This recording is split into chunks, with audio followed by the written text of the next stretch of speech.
지난번에 전파 종류 회로에서 콘덴서 적정 용량 값을 계산할 수 있는 설계식을 만드는 방법을 다뤘는데, 이번엔 그 공식을 사용하는 문제로 2016년 기술고등고시 전자회로 제3문항을 풀어보겠습니다. 이 회로는 앞의 설계식 강좌에서 봤던 전파 종류 회로 중에 다이오드 2개를 사용한 형태입니다. 문제를 보면 이 VD는 문턱전압 또는 무릎전압이라고 부르는 물리량인데, 크기가 0.6V인 실리콘 다이오드를 사용했다고 했습니다. 실리콘 다이오드니까 0.6 아니면 0.7이겠죠. 입력전압은 정연파인데 크기는 12V입니다. 그런데 12가 실효값인지 최대값인지 구체적으로 써주지 않았기 때문에 이 경우엔 최대값으로 봐야겠습니다.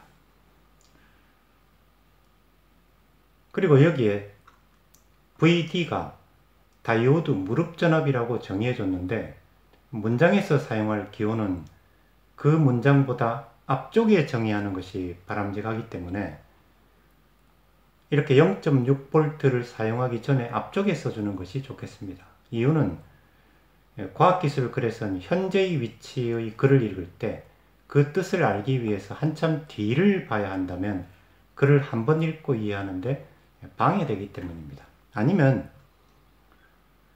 이 문구를 다 빼고 이 뒤에 VD는 0.6이라고 써줘도 되겠습니다. 이 제3문항엔 3개의 소문제들이 있는데, 이 강좌에서는 이전의 설계식 강좌 연장으로 전파 종류에서 콘덴서 설계식을 사용하는 문제를 다루기 때문에 1번만 다룹니다. 1번 문제를 보면 총 3개의 문제들이 있는데, 첫째는 출력전압의 피크 전압을 구하라는 것이고, 둘째는 출력전압의 리플 전압을 구하라는 것인데, 이것이 바로 지난번에 설계식 강좌에서 유도했었던 공식을 이용하는 문제입니다. 셋째는 출력 파형의 계략적인 그림을 그리라는 것입니다. 먼저 이 문제를 풀기 전에 이런 구조의 전파 종류 회로 해석을 할 때 꼭 필요한 예비 지식을 보겠습니다. 기술고시 문제에 있는 종류 회로를 분석하려면 먼저 이런 기본 구조의 동작을 명확하게 이해해야 합니다. 어느 정도 명확해야 하냐면, 법률 분야의 예로 보면 1심이나 항소심이 아닌 대법원 판결 선고 정도급이어야 합니다. 이 회로의 동작을 두 단계로 나누어 보겠습니다. 1단계는 콘덴서를 사용하지 않을 때입니다. 이 콘덴서를 왼쪽 회로에 연결하지 않는 상태라는 뜻입니다. 이 VTH는 다이오드의 문턱전압, 이 문제에서 무릎전압이라고 쓴 물리량입니다. TH로 쓴 이유는 문턱전압은 물리적 의미에 맞게 만든 용어고, 무릎전압은 입출력 함수 모양을 보고 지은 용어이기 때문에 물리적 의미를 다시 기억해 보라는 뜻으로 TH로 썼습니다. 2단계에서는 다이오드가 ON 된다면 A점에 대한 K점의 전압은 이 아름다운 녹색 선을 따라가며 합하면 입력 전압 빼기 문턱 전압이고, 키로프의 전압 법칙에 따라서 당연히 이 주황색 선을 따라가도 마찬가지입니다. 그러면 출력 전압 VO는 이 그라운드에 대한 이 점의 전압이니까 입력 전압 빼기 문턱 전압을 저항값이 각각 R인 두 개의 저항이 똑같이 나누어 가지기 때문에 VO는 당연히 이렇게 구할 수 있습니다. 물론 저항값이 서로 다를 땐 그 저항 비에 따라 사이좋게 나누어 가지겠죠. 그리고 이 다이오드가 오프라면 전류가 흐를 수 없기 때문에 VO는 저항을 통해서 그라운드에 연결되니까 출력은 0V입니다. 이제 2단계로 이 상태에서 이 콘덴서를 왼쪽으로 조심스럽게 끌고 와서 마치 요노랑 세워녀가 만나듯이 출력 저항에 예쁘게 붙여봅니다.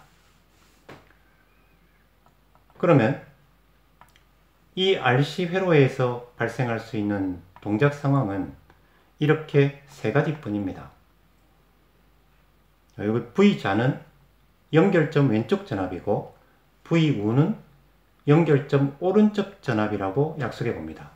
첫 번째는 왼쪽 전압이 콘덴서 전압보다 높을 때인데 이때의 전류 흐름은 전원 전류가 이렇게 흐르고 이 전류가 부하 전류하고 콘덴서 충전 전류를 같이 공급합니다.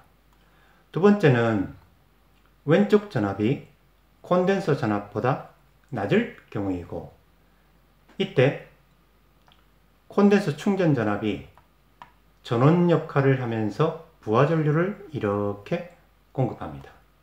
그러면서 콘덴서 전압은 지수함수적으로 줄어들겠죠. 세 번째는 왼쪽 전압과 콘덴서 전압이 같은 경우입니다. 이 경우에는 당연히 콘덴서와 왼쪽 회로는 떨어져 있는 것과 같은 상태이고 콘덴서 전류는 없습니다. 이 예비지식을 넉넉히 이해했다면 이제 문제를 풀어볼 만한 상태에 도달한 것입니다.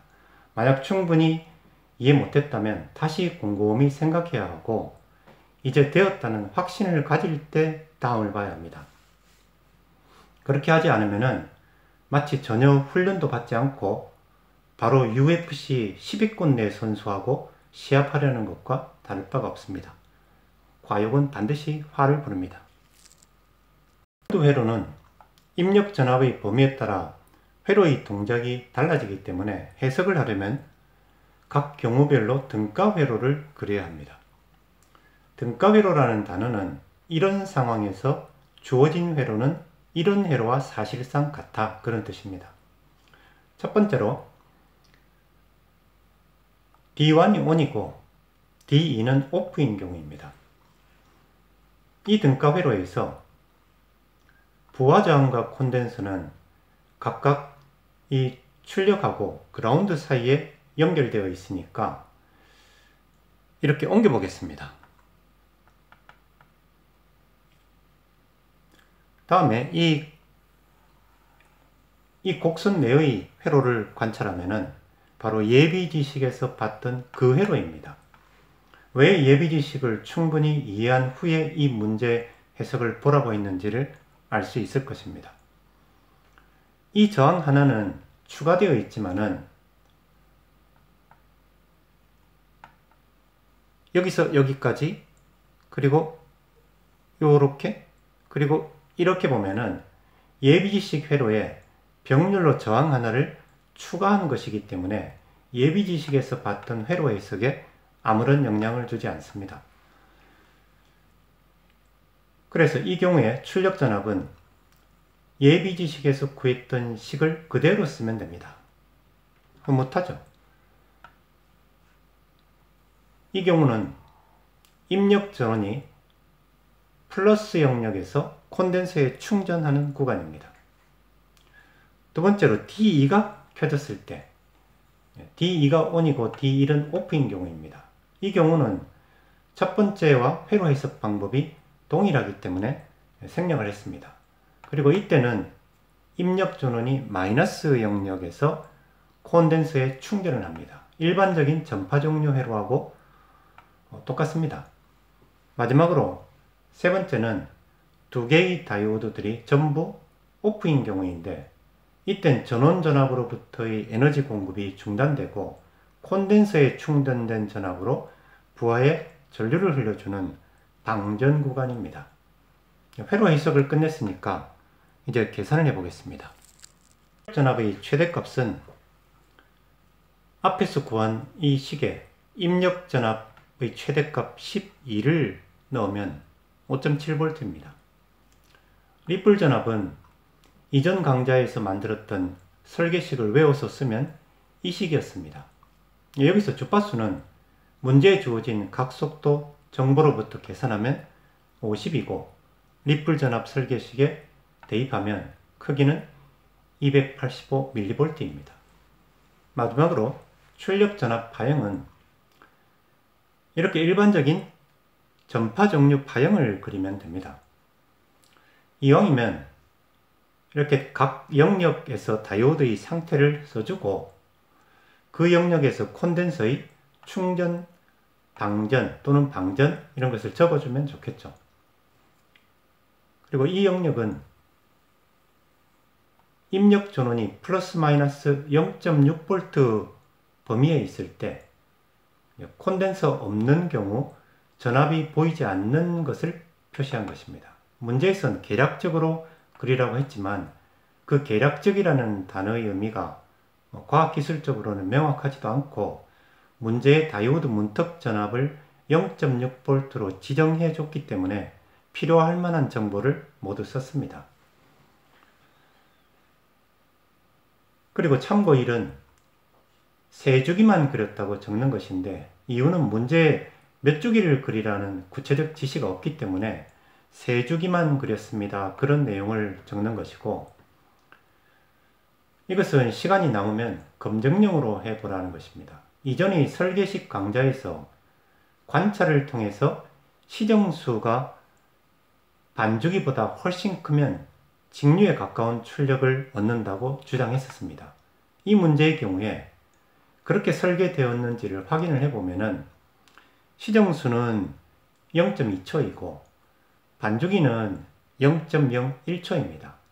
그러니까 시정수가 반주기의 20배나 되고 이것은 전자회로 설계 분야에서 훨씬 크다라고 말하는 보편적인 기준을 넉넉히 만족시키도록 부품값들이 알맞게 지정되어 있음을 확인할 수 있습니다. 트랜지스터 전압분배 바이오스 회로를 설계할 때도 매우 크다라는 조건을 대개 10배에서 20배 정도로 간주합니다. 이상 전파 정류기에서 콘덴서 적정 용량을 찾거나 주어진 콘덴서 용량에 대해 리플 전압을 크기를 찾을 수 있는 공식을 이용해야 하는 기술고시 문제를 행복하게 풀어봤습니다. 재미있었나요?